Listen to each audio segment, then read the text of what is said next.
షరతులు ఉంటాయి. చదువులో ప్రేమలో శ్రద్ధ చూపిన గాని గురు కటాక్షమును దొరకబోదు. అధ్యాపకులు విద్యార్థులను అభిమానిస్తారు, ప్రేమిస్తారు. ఎంతవరకు అయ్యా అంటే రెండు షరతులు మాకు కూడా కావాలి. ఉపాధ్యాయ రంగంలోనే ఉన్న వ్యక్తిగా చెబుతున్నా.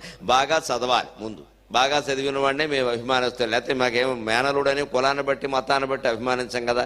ముందు బాగా చదవాలి. తర్వాత అంతేకాదు, చదివితే సరిపోదు. మా ఉపాధ్యాయులకు ఒక లక్షణం ఉంటుంది, కాస్త సొంత పనులు కూడా చేసి పెట్టాలి.